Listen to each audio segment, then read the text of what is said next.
నమస్కారం వార్తలకు స్వాగతం. ముందుగా ముఖ్యాంశాలు.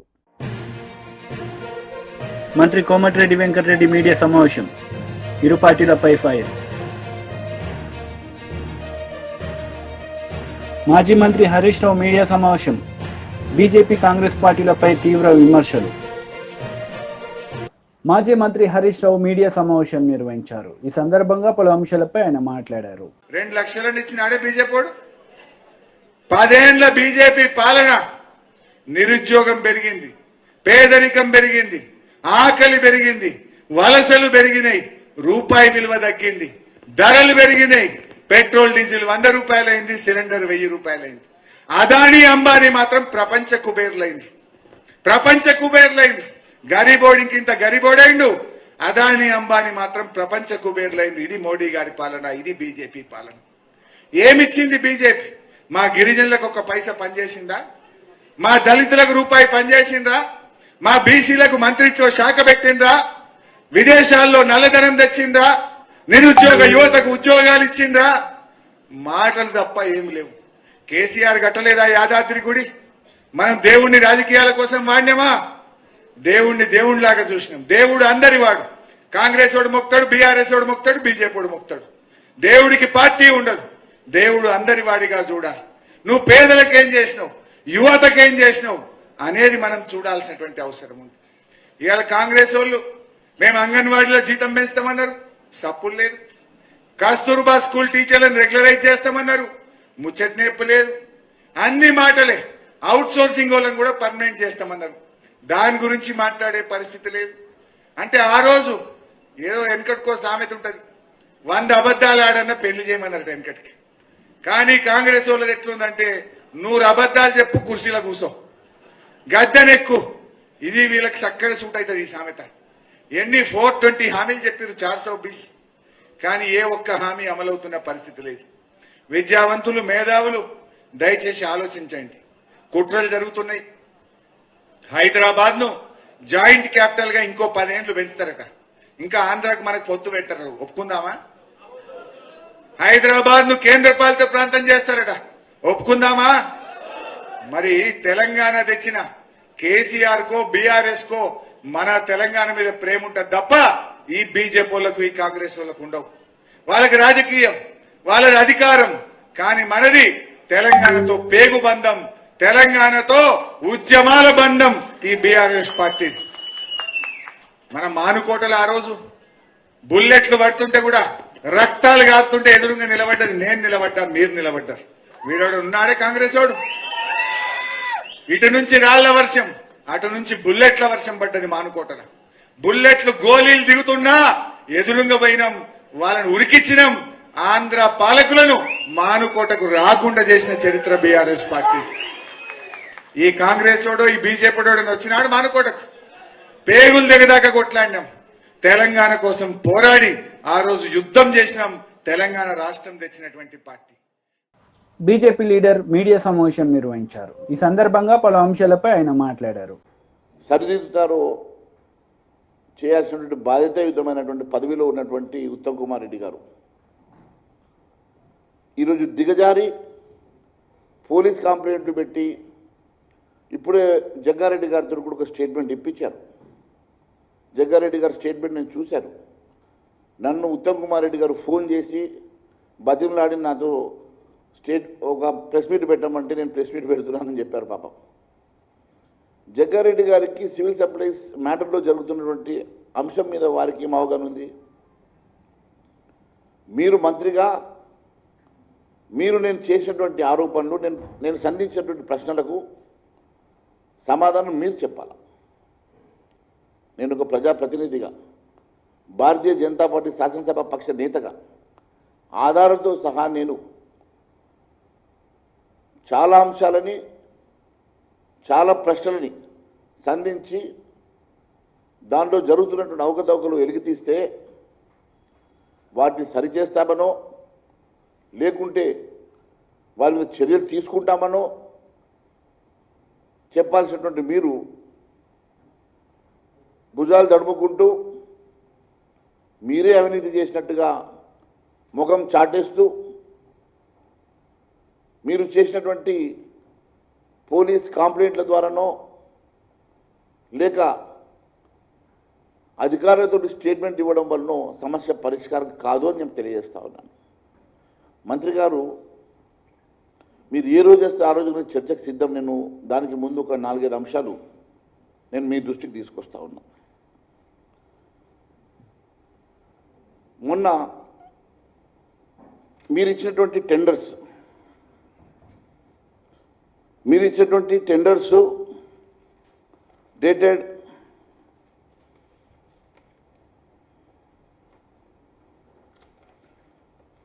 25 జనవరి 2024. 25 జనవరి 2024 రోజు మీరు ఫస్ట్ ఒక కమిటీ వేశారు. ఆ కమిటీలో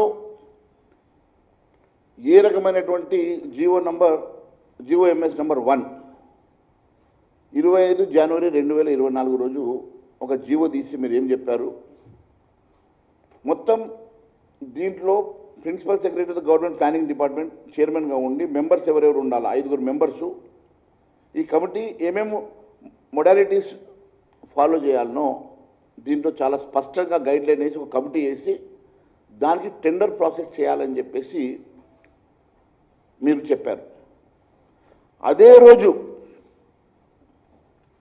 మీరు గ్లోబల్ టెండర్ ప్రకటన చేశారు. సేమ్ డే గ్లోబల్ టెండర్ ప్రకటన చేశారు. అదే రోజు మీరు కమిటీ ఎగ్జిక్యూటివ్ చేసి మొడాలిటీస్ ఫామ్ చేసి 5 మెంబర్స్ వేసి ఈ మెంబర్స్ కూర్చొని దాని మీద గైడ్లైన్స్ ప్రిపేర్ చేసి దానికంటూ సమయం అంటూ ఉంటుంది కదా, గ్లోబల్ టెండర్ ఫ్లోట్ చేశారు. అదే రోజు టెండర్ డాక్యుమెంట్ ఫర్ ఈ టెండర్ కోసం కావాల్సినటువంటి ప్యాడీ ప్రొక్యూర్మెంట్ కావాల్సిన ఈ టెండర్ని కూడా అదే రోజు ఇంత పెద్ద గైడ్లైన్స్ తయారు చేశారు. ఒకే రోజు ఇన్ని అంశాలు మీరు తీసుకొచ్చినటువంటి మీరు ఏ ఆలోచనతో ఇవన్నీ మీరు చేశారు? ఒకే రోజులో ఇన్ని ఆలోచనలు మరి రాత్రికి పగలు పనిచేశారా, దినంలో పనిచేశారా, ఎక్కడ పనిచేశారో చెప్పాల్సిన బాధ్యత గౌరవ మంత్రి గారి మీద ఉన్నది. దీన్ని పక్కన పెడితే మళ్ళీ మీరు దీంట్లో చాలా సమయాన్ని కూడా మీరు స్పష్టంగా టెండర్స్ని ఏ రకంగా టెండర్స్ ఉండాలో ఇది గ్లోబల్ టెండర్స్ అని చెప్పిన తర్వాత ఈ గ్లోబల్ టెండర్స్ కోసం పార్టిసిపేట్ చేయడానికి పంజాబ్ నుంచి హర్యానా నుంచి కూడా కొంతమంది కంపెనీస్ వాళ్ళు వస్తే ఆ రోజు జలసౌదాలో ఏప్రిల్ 18వ తారీఖు రోజు కొంతమంది రైస్ మిల్లర్లను మీరు పిలిచి ఆ రోజు నెగోషియేట్ చేసిన అంశాలను బయటపెట్టమంటారా? ఆ రికార్డును బయటపెట్టమంటారా? ఏ రకమైనటువంటి డాక్యుమెంటేషన్స్ వాళ్ళకు అష్యూరెన్సెస్ ఇచ్చారో అంశాలను బయటపెట్టమంటారా? మీరే చెప్పాలా. నేను ఇంకా గౌరవం కొద్దీ ఇవేమి కాకుండా నేను చాలా కాంగ్రెస్ నేతలు మీడియా సమావేశం నిర్వహించారు. ఈ సందర్భంగా పలు అంశాలపై వారు మాట్లాడారు. అదే 1 వీక్ 10 డేస్లో పేమెంట్ కూడా వస్తుంది రైతులకు, ఇబ్బంది లేదు. ఇప్పుడు వర్షము రావాలి, వర్షాలు పడాలి, అట్లానే ధాన్యము చెడిపోవద్దు, రైతులు నష్టపోవద్దు. ఇది ఏ అధికార పార్టీలో ఉన్న కాంగ్రెస్ పార్టీ నాయకులము మా ప్రభుత్వం కోరుకునేది అదే. జనరల్ ఎవరమైనా అదే కోరుకుంటాం మనుషులం. కాబట్టి అదొకటి మీ గాంధీభవన్ మీడియా ద్వారా కొంత క్లారిటీ ఇవ్వడం, ప్రభుత్వం ఒక పాలసీ కరెక్ట్గానే పనిచేస్తుంది కాంగ్రెస్ గవర్నమెంట్ అన్నదాన్ని చెప్పడం జరుగుతుంది. అనవసరంగా మరి ఉత్తమ్ కుమార్ రెడ్డి గారిని మరి ఆయన మంత్రి పని ఆయన పనులు ఆయన చేస్తున్నాడు. ఎందుకు ఈ బురద జల్లే కార్యక్రమం మరి ఆయన ఎందుకు ఇబ్బంది పెట్టాలని డిజైన్ చేసింది బీజేపీ వాళ్ళు అనేది నాకు అర్థం అయితే లేదు. అదే అట్లాగే ఇప్పుడు రాష్ట్రంలో 3000 మంది పైగా ఉన్న రైస్ మిల్లర్ల నుంచి గతంలో పెండింగ్ ఉన్న కస్టమ్ మిల్లింగ్ బియ్యం మేమే వసూలు, అది కూడా క్లియరే కదా, అది కూడా అంతే కదా, అది క్లియరే ఉంది. ఇప్పుడు అట్లాగే ప్రభుత్వానికి 1000 కోట్ల లబ్ధి కూడా జరిగింది. ప్రభుత్వం ఎక్కడ కూడా అటు రైతులు ఇబ్బంది పడద్దు, రైస్ మిల్లర్లు ఇబ్బంది పడద్దు, ప్రభుత్వానికి బెనిఫిట్ రావాలి. ఈ బెనిఫిట్ ఎవరికి పోతుంది? మళ్ళీ ప్రజలకే పోతుంది, మళ్ళీ రైతులకే పోతుంది. కాబట్టి ఈ పరిజ్ఞానము కూడా మరి ఎందుకు బీజేపీ నాయకత్వానికి రాలేదు అనేది ఒక ప్రశ్న. మరి అట్లాగే ఇప్పుడు ఈ లెక్కలు ఏం చెప్తారో ఏమో అంత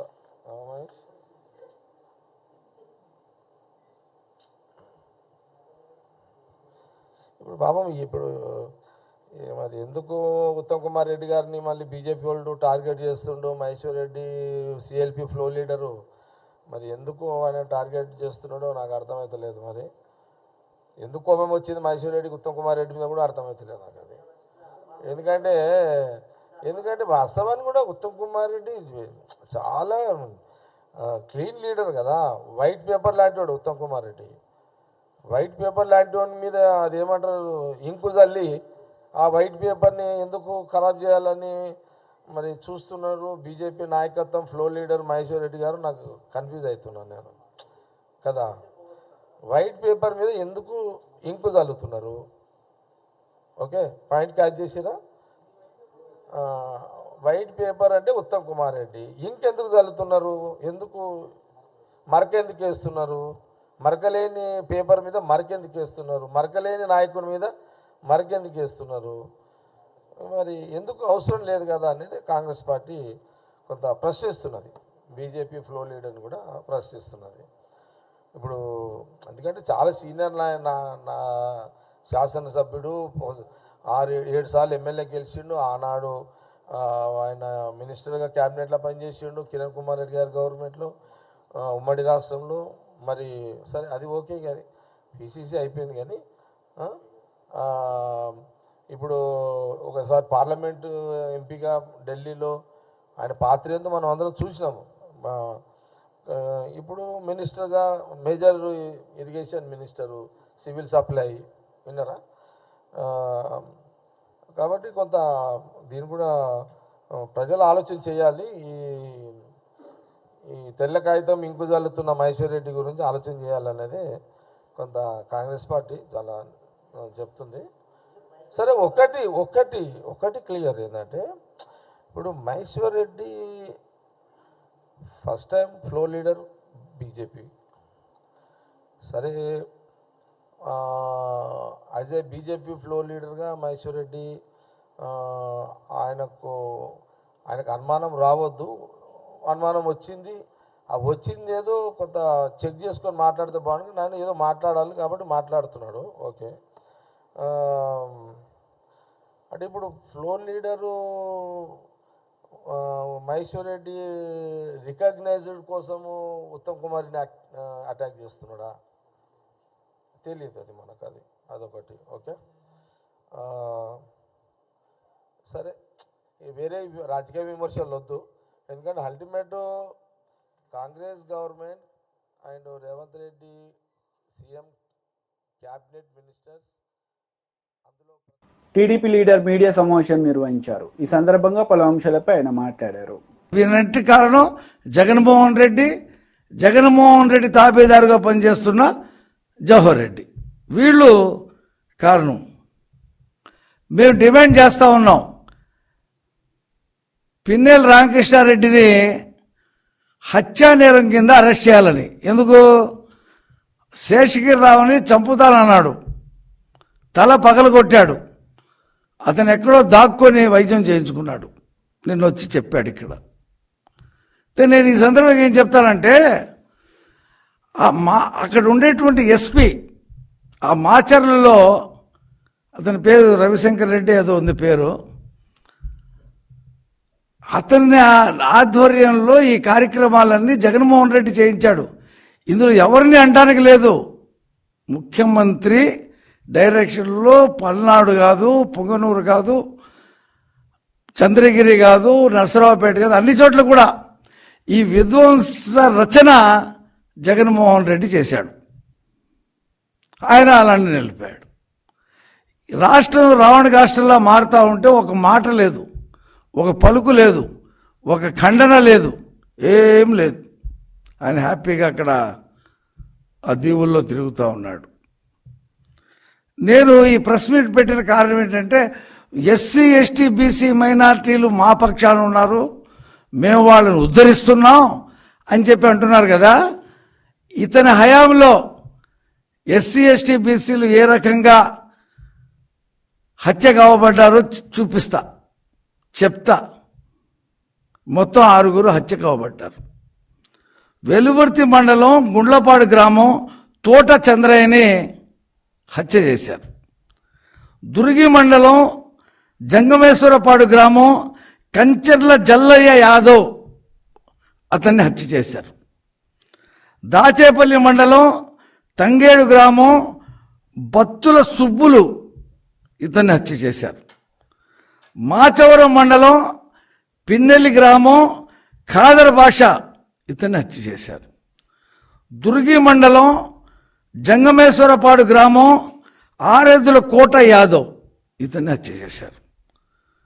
పందింటివారిపాలెం గ్రామం బైలమడుగు పిచ్చయ్య ఇతన్ని హత్య చేశారు. అంటే 6 హత్యలు ఈ పిన్నెల్లి ముఠా సోదరులు కానీ ఆ ముఠా కానీ అంటే పిన్నెల్లి చేయించినటువంటి హత్యలే.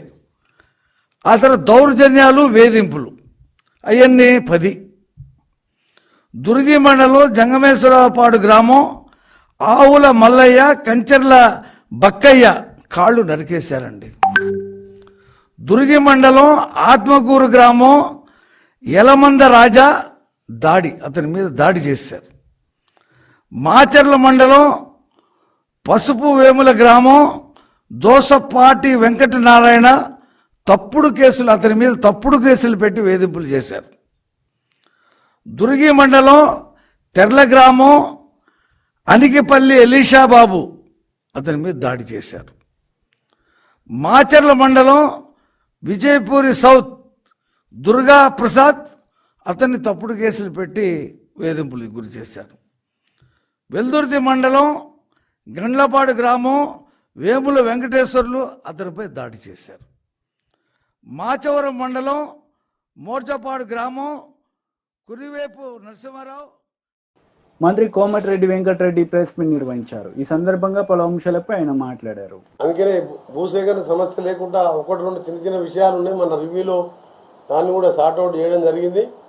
ఈరోజు ఇంత మంచి ఔటర్ రింగ్ రోడ్తోనే ఆ రోజు హైదరాబాద్ అభివృద్ధి చెందింది. ఎయిర్పోర్ట్ అక్కడనే కట్టాం. ఒక ప్లాన్ ఉండాలి దేనికన్నా. ఈయనకి ఏం ప్లాన్ ఉన్నది? ఏం ప్లాన్ లేదు.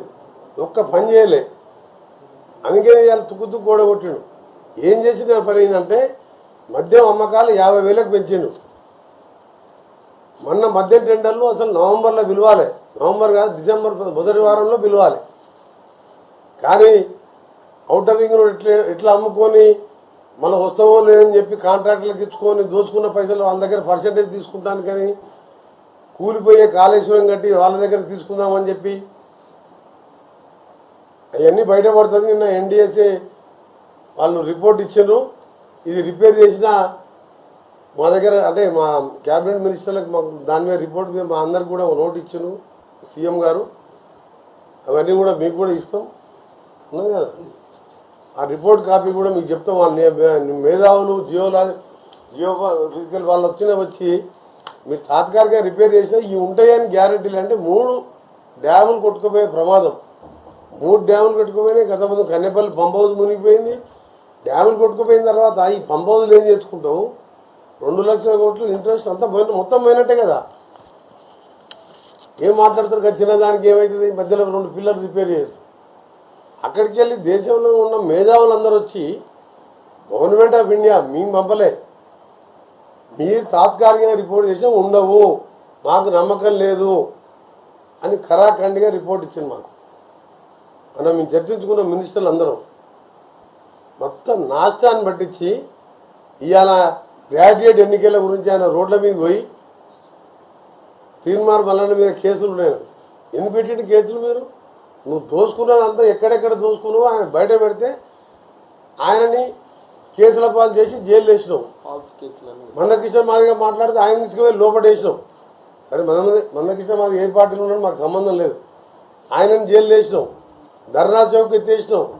మేము ఎప్పుడన్నా పిలిపిస్తే మా ఇళ్లలోనే హౌస్ అరెస్ట్ చేసిన మమ్మల్ని కానీ పిసిసి ప్రెసిడెంట్ కానీ మాలాంటి ముఖ్యుల నాయకులు బయటికి వెళ్ళనియలే.